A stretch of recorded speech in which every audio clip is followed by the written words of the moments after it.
This is the J. Scott Outdoors podcast on Western big game hunting and fishing, brought to you by GoHunt.com Insider. Research faster, hunt more. Go to GoHunt.com/insider and join today. I'm your host, Jay Scott, and I live and breathe hunting and fishing, spending half the year in the field experiencing God's creation. I hope you'll enjoy hearing about our adventures. Hi, guys, and welcome to the podcast. Before we get into episode 44 with the Montana Wild Guys, I just wanted to make sure all of you guys out there are going to ArizonaBigGameSuperRaffle.com and are purchasing your raffle tickets for antelope, black bear, buffalo, Coues whitetail, desert bighorn sheep, elk, javelina, mountain lion, mule deer, and turkey. There's also a Swarovski optics raffle.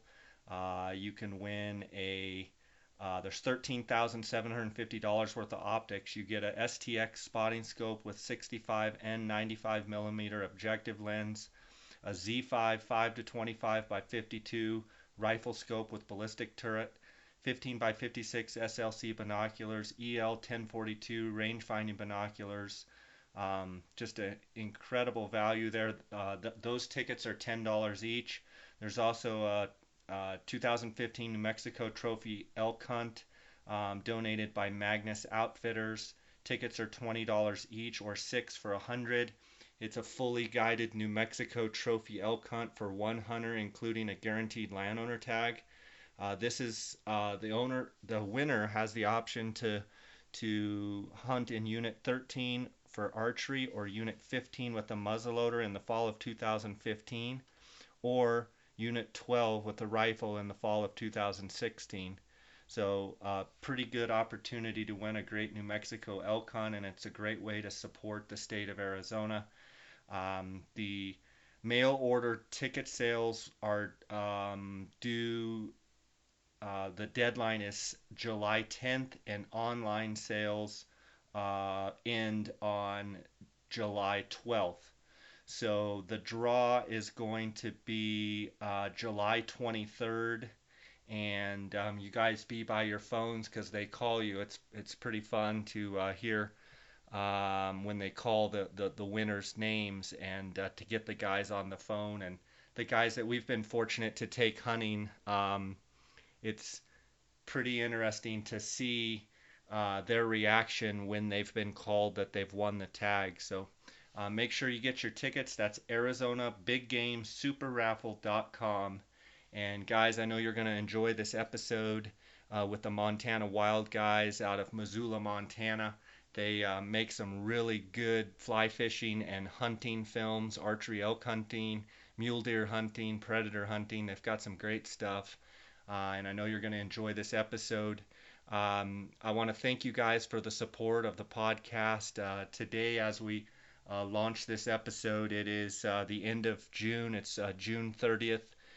We've got Independence Day, 4th of July coming up, and I think it's important to remember that America was once overshadowed by Great Britain, and our forefathers, fought the tyranny and fought, the reasons that we have the freedoms that we have are because some brave men and women decided to break away from Great Britain and not be taxed out the wazoo, and not be under their law and under their rule. So, as things happen in our country and politics, and all of the things that we've been seeing going on over the last couple months, couple years, it's interesting how we go from being a free nation seems like we start easing our way back into some of the same things that we were under Great Britain, and without turning this into a big political discussion, just remember what Independence Day is all about, guys, and I want to thank you for the support of this podcast. And it's not a single day goes by that I don't get a message, email message, a text message, a voicemail, Facebook, Instagram message from you guys telling me how much you like the the podcast, and I'm taking every one of your comments and taking them to heart. And I've had some people that are requesting certain things to hear on the podcast, and we're going to get to that. So if you do want to email me, you can send me a message at jscottoutdoors@gmail.com. Please visit the Instagram page at jscottoutdoors, my associate Dar Colburn at Dar Colburn, our Facebook page, J Scott Outdoors, YouTube channel, J Scott Outdoors, and of course the website, jscottoutdoors.com. I've got great hunts coming up this fall. Moisture in Arizona is looking really good, so I think our elk hunting is going to be fantastic. So it's just an exciting time of year, and I wish you guys the best on all your hunts. Let's get right to the episode. Thanks for listening. Welcome to the J Scott Outdoors podcast. Today we're fortunate to have a couple of awesome guys that really know what they're doing when it comes to video content and videoing their hunts and videoing their fishing adventures. We've got Zack and Travis Boughton out of Montana. They've got an incredible website, montanawild.com. These guys, I've been watching their fly fishing videos and hunting videos, and they really have a knack for capturing the essence of the hunt and the essence of the adventure on the fly fishing trips. Their quality of shots is amazing. After this episode, you guys are going to have to go check them out if you guys don't already know these guys. Really, really proud of the work they've done. Zack, Travis, how you doing? Good. Thanks for having us on, Jay. Yeah. Excited to have you guys on, and it's been a pleasure to watch you guys with the progress that you've made from your very first videos that were incredible, I thought, when they came out. But even the latest ones, you guys never cease to amaze me, and seems like your content and your quality of shots and stuff just gets better and better. Thanks, man. Yeah, and so you guys specialize in outdoor marketing, social media, cinematography, video editing, and you've recently expanded into the apparel business. Give me a little background on what you guys do and when you guys started and how all of this came about. Yeah, I guess it kind of started back when we were in high school and we skied a bunch. So that's kind of our background, is the ski and snowboard realm, and took an editing class in high school and stole Dad's little camcorder and hit the mountain and made some terrible little, home ski videos, because at that age, we idolized all the guys that you watch in the ski films. And so I think that was probably the foundation for what we do today. I ended up going to school in Bozeman for a bit, and the family moved to Montana in 2004 or 5, and there just was a different feel in Montana compared to North Idaho where we lived, even though it's, only a couple hours away, and just started hunting and fishing. And if you go back 5 or 6 years into the hunting space, especially online, which is where we were spending a lot of our time watching content, there just really wasn't much out there. And I think we wanted to see what we were capable of creating and just share it with people and hopefully get them excited about hunting and fishing. And essentially that's still where we're at today, is just to get people excited about the outdoors, because we didn't grow up with hunting or fishing, and we just were pretty blown away at how awesome it was and how many cool places it can take you. And we wanted to share that with people. And, obviously it's developed into a pretty complex business we run now, but I think the core goal is still to just inspire people to get outside, have an adventure. If they want to hunt or fly fish, that's awesome. If they want to take it a different route, whether they just enjoy hiking or mountain biking or kayaking or whatever it is, we're all for it. But obviously our specialty is the fly fishing and the do-it-yourself hunting, and Western hunting. Archery is the top. Archery's king, I think, right now. So. Yeah, for sure. Having watched your videos for years, it makes total sense now what you're saying. I've always said that the guys that make the Warren Miller ski film, original, some of those original films were unbelievable, and the shots that they were capturing. And it makes total sense now that you guys' background is in, skiing and snowboarding, and seeing some of the shots that you've captured. They're just different than a lot of the other content out there. The thing that amazes me is, you guys get some unbelievable shots. Who is the one that plans the shots, or do you both equally take part in capturing shots, or who is the main planner of those shots? Yeah, so we both do equally amount, I would say.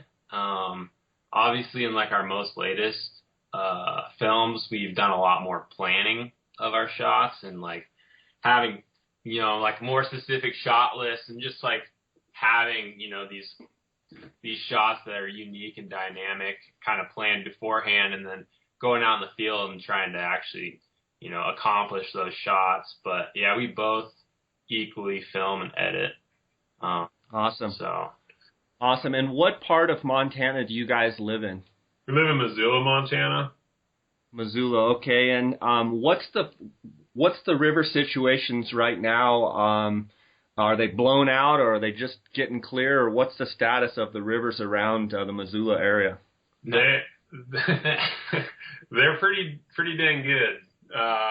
We've had a really dry spring, and runoff really was kind of non-existent. I guess there was maybe a week or two really where it was a little bit blown out, but all the rivers are starting to run clear right now, and even the Clark Fork, which dumps, which the Blackfoot and Bitterroot feed into. I mean, everything's fishing. This is probably gonna be a killer week to be out on the rivers almost anywhere in the state, I think. I know I've been trying to get you guys corralled into one room where I could talk to both of you, and it now makes perfect sense why it's been a little bit of a challenge to get there, because the fishing's been hot. Yeah, we don't fish that much, so people think we're out every day. Yeah. Now, is this what you guys do full time? Is this both your full time occupations, or do you guys also have other jobs? Yeah, this is full time for us. We actually just hired our first employee Awesome. like 3 months ago. So yeah. That's exciting. Yeah, we've been super busy with work. It's been work more than playing, why we haven't been able to have the time to do this. But well, from someone that watches the videos, it sure looks like you're playing. And what I mean by that is it doesn't look like you guys are working. It looks like you guys are just having fun and doing what you enjoy to do. And I think, you probably would attest that most of the success is being because you guys are passionate about it and you love what you do, so it doesn't feel like work. Yeah, we're super passionate about it. Obviously, the face of Montana Wild is going to have nothing to do with work, but the behind the scenes involves more work than people imagine. I think people think we're just like trust fund babies who are out on the river hunting every day. Never had to work a day in their life. But it's a pretty tough and frustrating business to run for sure. There's not really a model for what we do. You can't go online and look up, how to run this business or get tips or articles. It's trial and error, and a lot of the guys that do it are pretty tight-lipped about it because, I don't know, at the end of the day, it's business for most people. You'd think getting into the hunting and fly fishing world and running a business out, people would be a lot more welcoming and, just kind of down to earth. But business is business at the end of the day. You quickly will find out in this industry. And yeah. Absolutely. But I think, being a 26 and 28-year-old gung-ho and full of passion, I wouldn't let the guys that maybe don't, leave the door open for you and maybe slam it in your face, because the reality is a lot of that's just jealousy, and you guys just keep producing, awesome content and just keep doing what you're doing, and, your light is shining through, and I've been watching you, and I know other guys watch you, and you've got a big following on, social media that's organic. I mean, you guys aren't out advertising. Your passion is attractive, and so just keep doing what you're doing. Was there a certain thing that happened with this that threw you right in the forefront of, I consider you guys being the leaders in creating this cool content? Is there one thing that happened where the light went off and you guys said, hey, we can do this? Yeah, I mean, we just started doing it because we, at the time when we first started hunting and fishing, when we would find like fly fishing videos, they were like pretty boring and, lame. Where, we grew up watching ski and snowboard films, and they would give you that feeling of, like pumped up and like, I want to go out skiing now, and we just couldn't find that, in fly fishing or hunting at the time. And that was kind of our inspiration to go out and capture our films from the beginning. But I think the big kind of turning point was, we entered like bear archery film contests when we first bought like our first like main nice camera, and we ended up getting second place, and just bear archery from there kind of kept in contact. We're like, you guys are doing awesome stuff, and really said some like inspiring some nice things that kind of uplifted our spirit. We're like, hey, like we might be able to actually like produce some quality stuff. And just seeing like our progression over, a year period, we felt like we were kind of headed in the right direction. And then in 2012, we won the Sim Shootout. And after that, we were kind of like, I think we have possibly, a career doing this type of thing. So I think those two main things were kind of like our starting point where we felt confident in what we were doing, and just kind of took off from there. Yeah. And I think, getting a little bit of confidence is huge in any business, and realizing that, hey, we don't just think we're good, other people think we're good. And it's pretty nice to see the fruits of your labor, pay off, and people really enjoy what you're doing. What would you say your strengths are individually, and maybe what are your weaknesses individually? Each one of you, and then maybe as a company. I know it's a hard question. Zach probably can answer this one better than me. I mean, Zach's really good as far as like planning and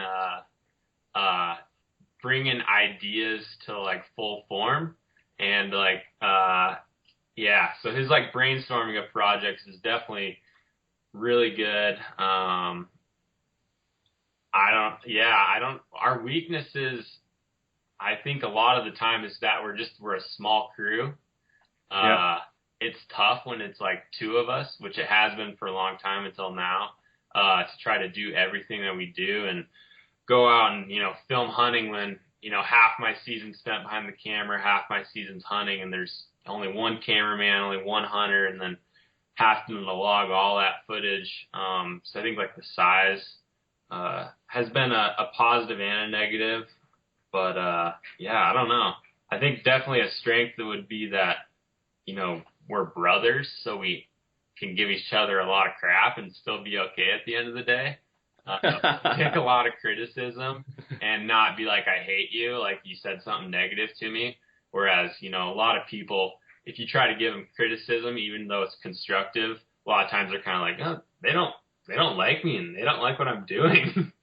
Whereas with us, we can just like tell it how it is and know that we're going to be better off if we listen to each other. Yeah. I'm sure being brothers and having a tight bond, I'm sure there's times when you guys are pulling each other's hair out. But it's, it's evident that you guys are acting together, and it's just, I can't wait for people that haven't heard about you guys or haven't seen your stuff. I can't wait for them to see it. Which one of you would you say does the most editing? Which one of you does say the most stuff online? I mean, does each one of you have certain roles, or do you both tackle each task?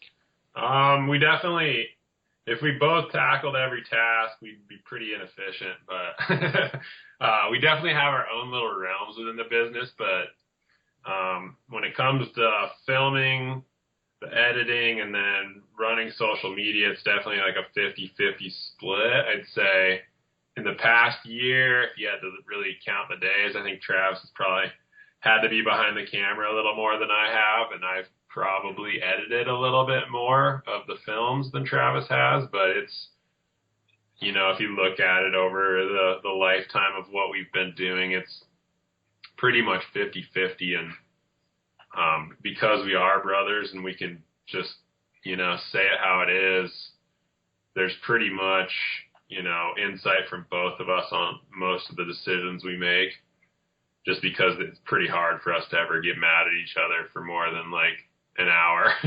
So you can be like, dude, what the F? Like, you totally blew that. You suck. Like, don't ever do that again. And dude's like, screw that. Like, I didn't do, you know, like, just like, you know, and then 30 minutes later, it's like nothing ever happened. So,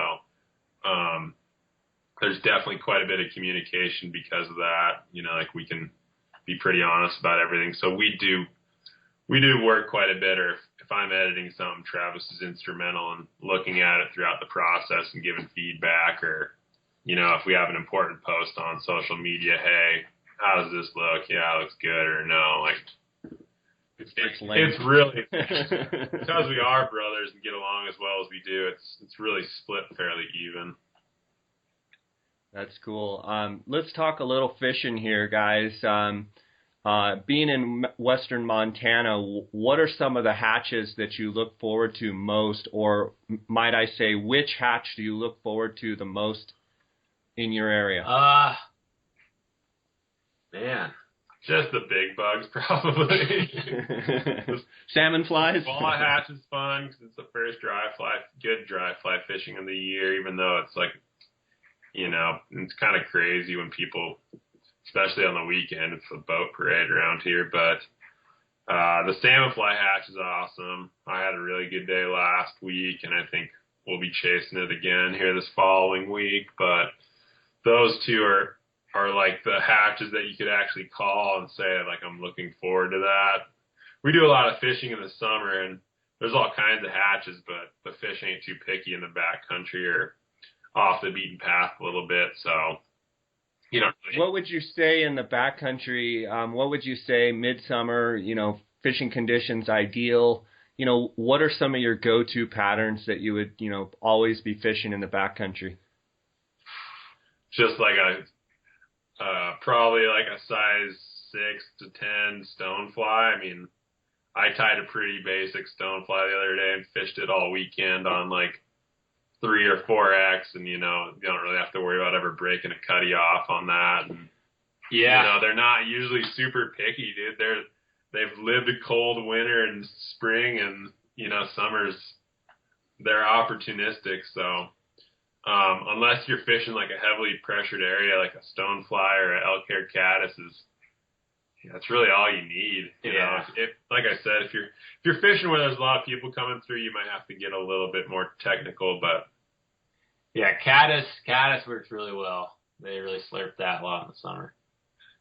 Yeah, caddis down here in Colorado, where I fish a lot in the Roaring Fork Valley, caddis is sure king here on the Roaring Fork and the Eagle. And you know, I got a little bit of an education last summer when we stayed here for a couple months here in the Roaring Fork Valley, and then we headed up to Jackson Hole. And a lot of the fishing around Jackson Hole, Wyoming, on the Snake River and South Fork of the Snake, there's a ton of cutthroat. And one of the things that I learned there was, you know, rainbows and browns will move laterally 3, 4, 5 feet, you know, for a fly, sometimes maybe even more.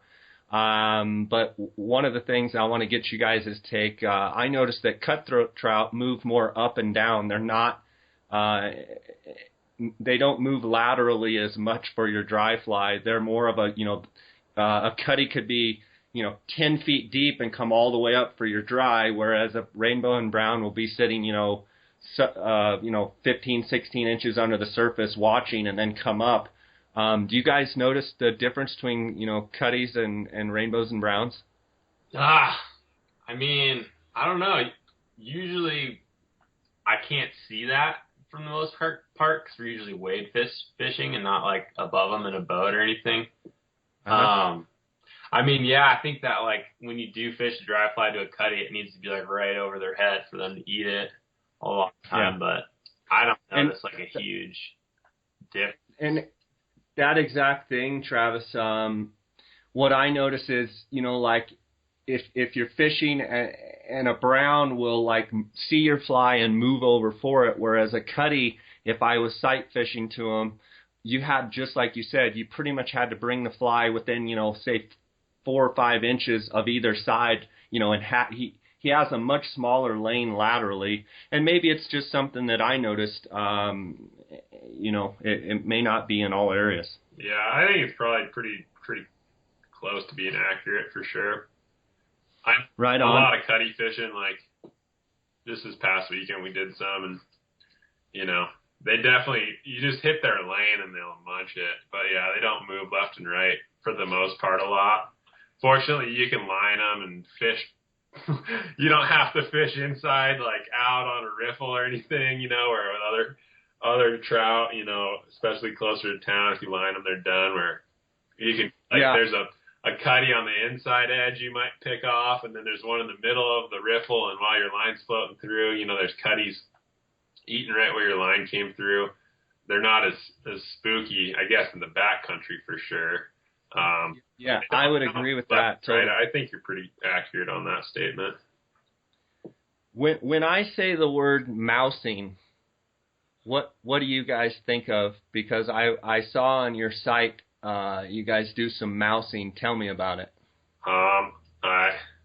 Mousing, I think, is just like wanting to fool trout another way and just seeing how trout will react to different patterns. We are far, far, far from the guys who can tell you what is hatching, what size, what a bug is. We know that fish aren't the smartest in the world, and if you give them something that they haven't been seeing, they might just attack it.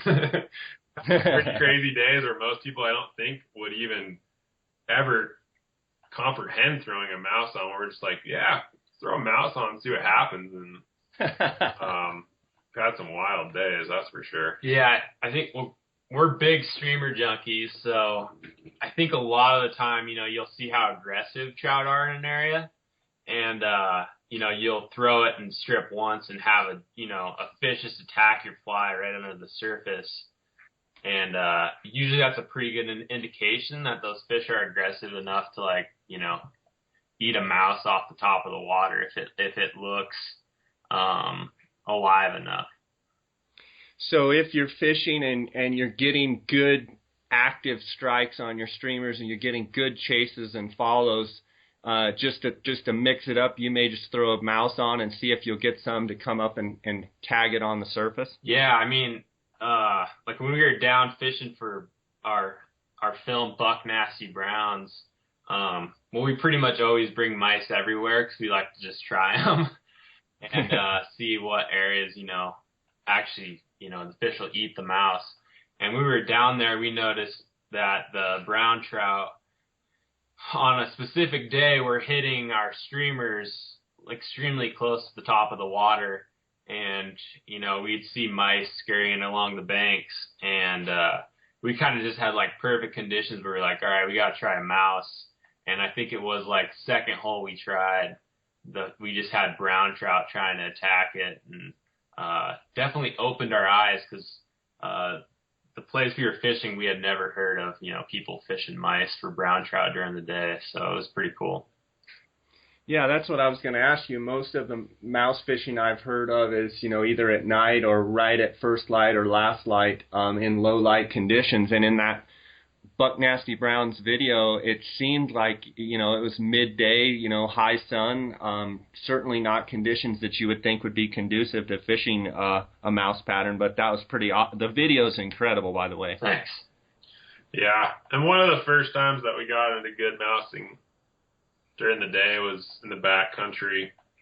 We caught so many fish on dries, we were I wouldn't say bored of it, but it had lost some of its appeal, and we threw a mouse on it. And, oh man, dude, the cutties just went nuts for that mouse on this specific river. And I mean, if you once you fish the mouse with some success, you start to understand where a mouse will fish better. You know, I mean, if there's a lot of heavy brush and weeds and downfall, I mean, there's a good chance that there's mice scurrying around and swimming through the water. I mean, it's an even better sign if you wade through a little like side slough where, you know, the water is run during runoff and there's still a little sitting water and you see a mouse is swimming in front of you.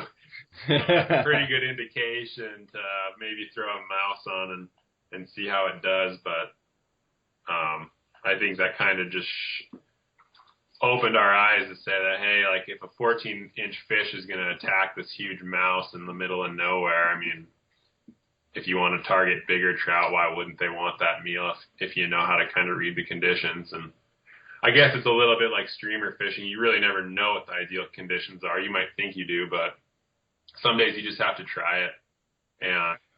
And if you're really into mouse fishing, you have to be okay with not catching a lot of fish.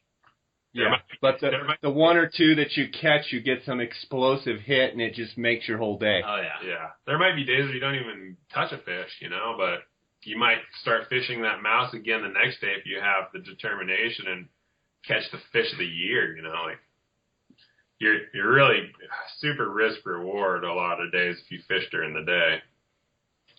Yeah, absolutely. You know, I'm somewhat of a streamer junkie myself. I want to talk to you a little bit about streamer fishing while we're on it. The other day I was fishing, and it was a real cloudy day, and I had kind of a cream, kind of a lighter colored streamer, and I was fishing it and doing really well on the Spring Creek here where I'm at. And my friend that was fishing wasn't doing as well, and the water was a little bit off color, and we had really good cloud cover. And then the next day I left the same streamer on, and it was bright sun, and he's an older gentleman, but we have fun fishing together, and he was, I think, caught 5 fish to my 0, and he kept saying, "Are you going to switch off that streamer?" And I said, "No, I'm just seeing the difference in cloud and sun, and I wanted to talk to you guys.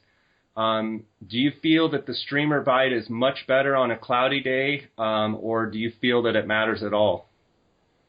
Yeah, I mean, I'd say it's better on a cloudy day. I mean, we've definitely had lights out streamer fishing on sunny days too.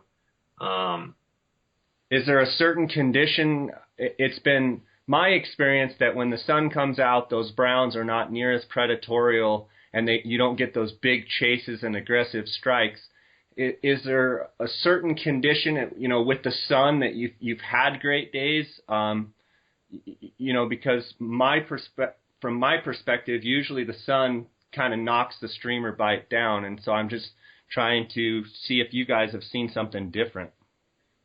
I don't think there's any conditions that I was like, oh, that's why it was good today in the sun. I think you can piss off fish any day of the year with a streamer. What colors do you guys like the best? If you had to choose one color, is there a specific color that you always like to fish? Probably be white if I had to pick one color. Yeah. And is it because I like white because you can see the fly pretty much the whole time, and then you get to see your strike. Is that why, or just do you have another reason? Yeah, that's part of it. White is really great because you do get to see how deep it got, how it fished, how quick did it swing, did a fish come after it, did a fish, it's more visual, where if you're fishing something really dark, you might just really be focused on your strips and feeling, where white, you can be real visual with it. But white, it pretty much mimics the side of a trout, it's flashy. You can add in little bits of red like it's bleeding, or, it's just, I don't know. We probably had the most success on white too for all species that we fished for, with a streamer. But yeah, I think white and gray, tan, all of those are really great colors, for sure. Yeah, I would agree. Do you think the fishing black streamers? Do you guys ever fish black, or not as much?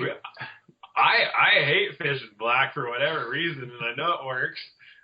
Olive, I don't have very much, like olive or chartreuse. Like, I don't have that much success on those, and I know they work. I don't know. I think people just have, like, their styles when it comes to streamers, and they usually stick with it. And they have confidence in it. You want to feel like you're going to catch fish when you throw a streamer on there, and there's definitely a mental aspect to fishing. Even if you don't see fish rising or you don't know where they're at, if you feel like you're going to catch fish, your body's probably going to adapt to the conditions better and put your fly in the right spot. Yeah, I mean, half the fun for me of streamer fishing, two things. One is just prospecting and throwing it as close to the bank and throwing it in little holes and, tangling it up and trying to get it in those pockets where, boom, as soon as it hits the water, you give it one strip and a fish is on it. That's half the battle for me.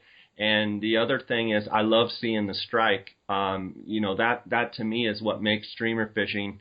If I can't see the fly, I'm not as into streamer fishing as if I'm hitting pockets, brush lines and logs and, overhanging limbs and rocks and, fishing the structure. Is that what you guys like about it too?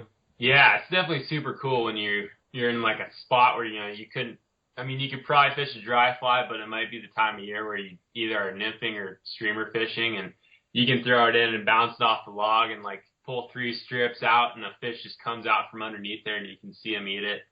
That's definitely pretty sweet.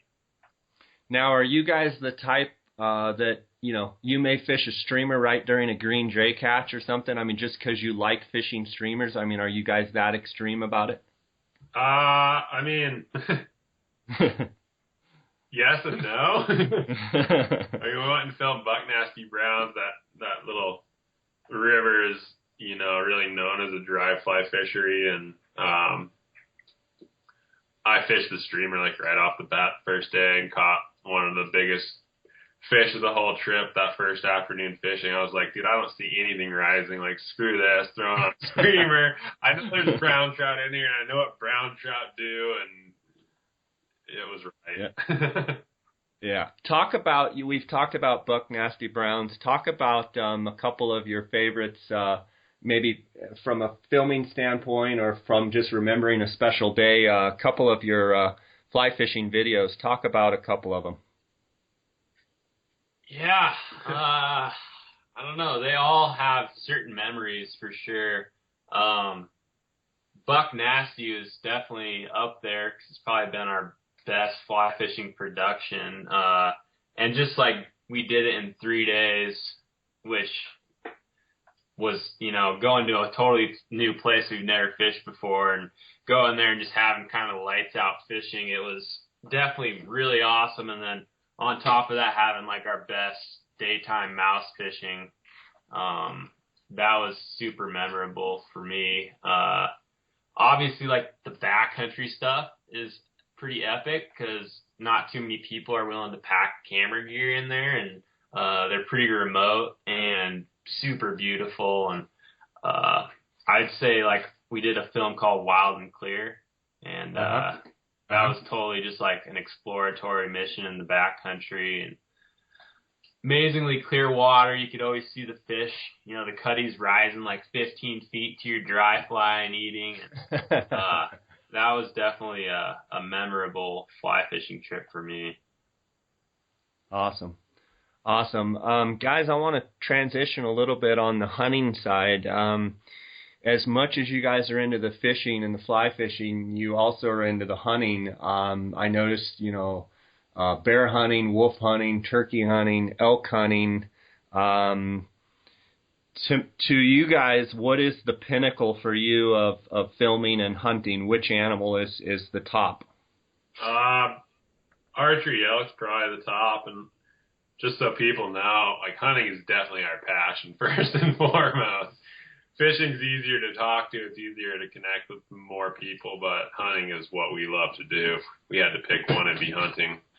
I always say that fishing is just fishing season is a thing to do to pass time until hunting season starts. And I say that I love fishing. I love it like you guys do. But to me, I'm with you guys. There's nothing like hunting. And so archery elk hunting is at the tops for you guys. I assume you hunt in Montana. Are tags over the counter in Montana, or is it a draw? It's over the counter. I mean, there's some limited units, but there's so much good over the counter opportunity for a guy that wants to work a little bit. There's obviously a lot of places that are really crappy too that see a ton of hunters, but if you're smart and are willing to get off the beaten path, put a little bit of homework in, there's some pretty big bulls that you don't need to draw a tag for that you can hunt. Yeah, I was enjoying watching your elk videos. There's some really nice bulls. I had the fortune last September to go up on an elk hunt on this and go with a guy on the elk hunt on the CA ranch out of Bozeman. Just the bugling was insane, and he killed a really nice bull. He killed like a 370 bull, but that was my first taste of Montana as far as elk hunting, and well, I know that come back if you're not going back to the CA because I know that's about the pinnacle. I know. But the country is so beautiful, and the sage flats, and the terrain that you guys depict in your films is really cool country, and the adventure. You guys are really into doing it right, in my opinion. You really tell the story with your videos. Tell me how that started as far as doing the archery elk videos. Was that some of the first videos that you guys did? Yeah, I guess I don't remember exactly. It had to have been one of the first ones. Was my first bull that I killed. Just when I got into hunting a little bit more heavily than Travis did at the beginning, and after hunting one rifle season, and I just knew that like archery elk hunting was the way to go without even ever having experienced it. Like, screw running around with a rifle, and there are great opportunities for the rifle hunter, no doubt. There's some awesome hunts, but if you have the time and you can archery hunt, at least for elk, that was the way to go. And so I immediately bought a bow off Craigslist, and Travis was living in Big Fork. I was in Missoula for the summer. I was like, dude, you need to buy a bow. He's like, yeah, I don't know. I might just get one next year. I was like, dude, I'm going to have a bow this fall. You're going to regret it. You're going to be all pissed off. Buy a bow. Fortunately, I talked him into it, and I don't think he regretted the decision. No, not. But that's awesome. Archery elk is definitely, I don't know, it's just always had an appeal from day one, and that's kind of where we started filming, and it's a difficult thing to film, and we've kind of stuck with it. It's one of the more exciting things, although some spot and stock mule deer hunting is pretty awesome too.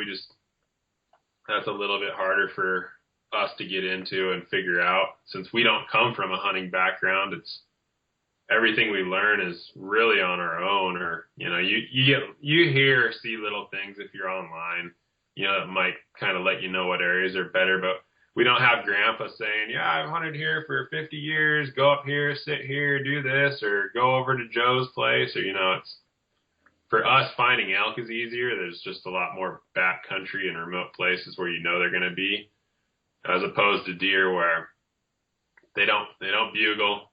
They can be less visible, and, deer cover a little bit more diverse habitat than elk do. So.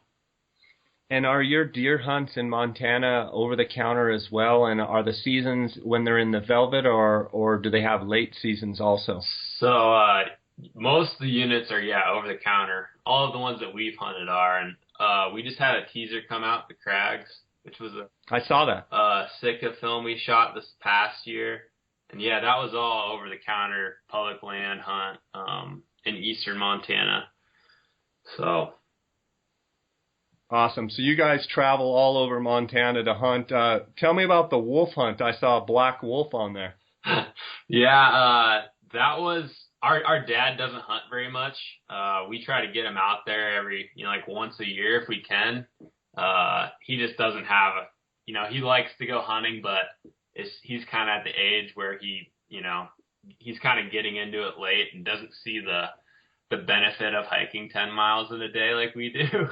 But we took him out elk hunting, and we had 3 days to hunt. And on the second day, we had fresh snow, and we were just trying to get my dad a bull, and we were tracking these 4 or 5 bulls in the snow. Had crossed a couple fresh grizzly tracks, and we finally caught up to the bulls in this kind of thick timber. And I had a wolf tag in my pocket, and there was a wolf pack hunting those same bulls, kind of I think doing the same thing we were. And I happened to see a black, something moving through the trees, and I could tell it had a long tail because instantly I thought it was like a bear. But then I kind of made the connection that it had like a 3-foot tail.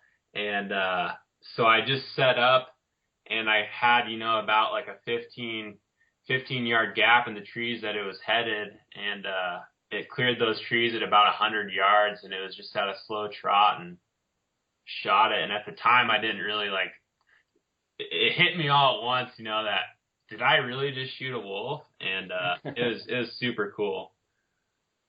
That's awesome. Yeah, it looked like a real pretty coat on that animal.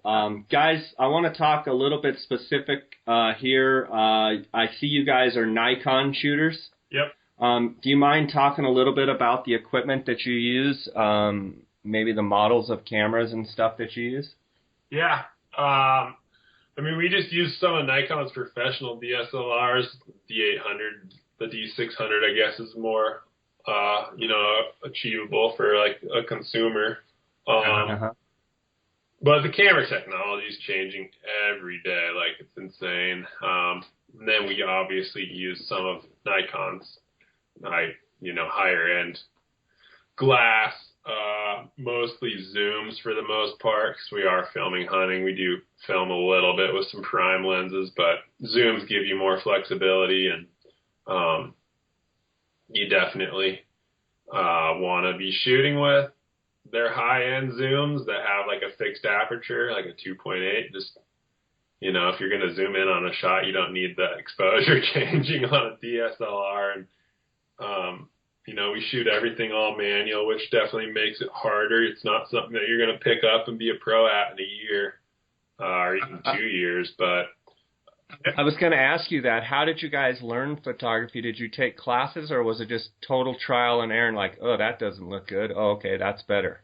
It's mostly trial and error. I took a photography class in college for a semester, and I took a half a year of architecture, which was, highly scrutinizes a lot of visual elements and how things look, as well as how they're built. But for the most part, like 95% of what we know and have achieved is just self-taught, trial and error. Like, go out and screw stuff up. You're gonna learn from your mistakes. Like, try to be happy about making mistakes, because you just gotta learn something, So yeah, absolutely. And so, is it safe to say, maybe as an encouragement to other people that are shooting content, is it safe to say that you guys aren't using multi-gazillion-dollar equipment, that you're shooting good stuff with good quality equipment, but not necessarily the highest end of highest end, and not necessarily the newest of news? Is that safe to say, or are you spending a ton of money on your equipment? Our equipment's not necessarily cheap, but it's far from being the best out there, or like far less expensive than what's out there. And I think a lot of people get the mindset that the better camera you have, the better your image is going to look, and overall, you're going to be a better filmmaker, when it's not the case necessarily. Like, you could go out with a fairly low-end DSLR and just buy some nice lenses and achieve some really amazing images. So it's similar to, you don't necessarily have to have the highest price fly rod to be a good fisherman. You can fish a rod that you've fished for 10 years and still do very well. Oh, absolutely. Yeah.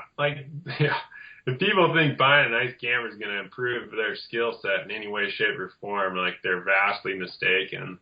The actual image quality may be better if you know how to use the camera right, but being able to have vision, know what you want to shoot, and especially being able to tell a story, that's been the biggest learning curve for us, is how do you tell a good story? We don't have degrees, in film or, storytelling, and, how do you piece this together? What do the viewers connect with? What is the motivation for making this film? And like another reason I think we've been successful is we've tried to make films that haven't been done or have aspects or elements to them that aren't seen often. And we always try to do what we think is cool. So far, other people have thought it's cool as well. But, you know, we're like, man, this would be awesome. Go out, execute it, and people have been stoked on it. But, you know, if someone wants to pick up a camera and start making films and do something with it outside of just recreationally, like, there's going to need to be some thought put into it heavily, why it's valuable. And then with camera technology, it's like, what's the look you're going for? Like, a lot of cameras have different benefits to them. That's why we don't usually give people, you know, like exact advice on what we use, because I know a lot of people just want to go copy what they see someone else is using. And it's like, well, what do you want to do? Like, what do you want to film? Like, what's your vision? Because you should be doing the research on the cameras out there and seeing footage from all of them. Like, what closely resembles what you're looking for? You know, like, we shoot a lot of photos and video, but if all I shot was video, would I be filming on a DSLR? Sure. Maybe not, like probably not, you know, but we like to shoot a lot of photos and video. Sure. So you need something that will work for both. Yeah, I don't like carrying, you know, like we just went and hiked in and did some scouting and packed in, and, you know, like guys are bitching about 1 pound in their packs, or like this pack's 1 pound lighter than this one. And it's like, I have a 12-pound rifle. I've got a professional, you know, DSLR with 2 professional lenses. Like, that's at least another 5-6 pounds. You know, that's like 18 pounds. Right. 18 pounds right there between my gun and my camera. You know, and then when we're out doing films, you know, in the backcountry where you got a big tripod, batteries, like all this other supporting gear, like, you know, people need to have some motivation, I think, before they want to go do it that route. Where if all I was doing was video, I'd probably have a camcorder and cut my weight in half. Sure, like, sure. You look at Tim Burnett on Solo Hunters, he has just a little, you know, like Panasonic or just little cameras and GoPros, and saves a ton of weight. But then, like, you're limited, like, what's your vision? What are you trying to capture? Like, that works perfect for him, but it might not work for what, you know, we want to do. So. Absolutely. Guys, I notice you've got an apparel line. You've got hats and shirts and all kinds of stuff. Some really cool hats. Actually, looking at the gallery online here, you've got stickers. You've got face masks, hoodies. That business has taken off for you guys, hasn't it? Yeah, it's done really well, and we've had people, like, for a long time, you know, they're like, hey, you guys need to make apparel or come out with some hats and shirts. And it was just a long planning process to finally, like, come out with apparel and hats. We've had it in the works, but we kind of wanted to, like, do it right and find hats and shirts that we actually, you know, liked and would wear personally ourselves. So when we did come out with it this past May and drop our apparel, it's done really well for us. So that's awesome. Guys, I really appreciate you being on with me today. I want to give you a chance to tell people where they can find you, give your website address, your Instagram address, Facebook, Vimeo, YouTube, whatever. Please tell us where we can find you.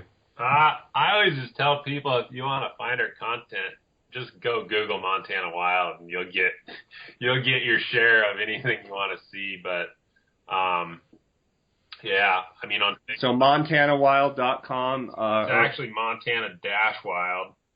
Somebody's sitting on the other domain, and we were like, screw that, I'm not going to go spend dollars to buy it off someone. So. They're holding the name as a bounty, huh? Pay me $5,000 and the name can be yours. That's kind of cheesy. But if you go on Facebook, just Montana Wild. Instagram, our handle's just Montana Wild. Twitter's just Montana Wild. It's pretty easy. Montana Wild really is all you need to know to find our content. And we should have some pretty cool films coming out here this fall. I know the 25th we have a elk hunting film that we partnered up with Mystery Ranch Backpacks, and it follows me real quick. Some cool elk hunting video as I shoot my elk, and then we go into detail showing how to break a bull down, and then like how do you properly pack it in your pack. When we first got into archery, you know, you see the magazine articles, you see the dude that's got his huge elk strapped on his pack, and no one really is saying like, what's the best way to do this? How do you do this? Why? And so we broke that process down. I think it'll be really a cool film that I haven't really seen done in that capacity, and hopefully educational to people. So Awesome. that's going to be next. So people can look for that for sure. Awesome. Well, guys, thanks for being with me this morning, and I wish you the best of success with all your fishing this summer and your hunting this fall, and keep up the good work. And one of these days I'll run into you, and I just appreciate you being on. Yeah, thanks a lot, Jay. Yeah, thanks, Jay. And one last thing, make sure you buy a wolf tag, folks. Absolutely. Absolutely. All right, guys. Well, thanks. And, to my listeners out there, you guys really owe yourself to go on and check out Montana Wild and check out all the videos and all the things these guys are doing. I've got some awesome apparel. They've got a really cool gallery with all the different shirts. That Buck Nasty T-shirt's pretty cool. I really like that. And a lot of these others, there's a Wild America tee. It's got an American flag on it. That's pretty darn cool. You guys keep up the good work. Keep the passion going, and I can't wait to see the next production. Thanks, Jay. Have a good day, man. Yeah, take care, Jay. Thanks for listening to the Jay Scott Outdoors Western Big Game Hunting and Fishing Podcast, brought to you by GoHunt.com Insider. Research faster, hunt more. Go to GoHunt.com/insider and join today.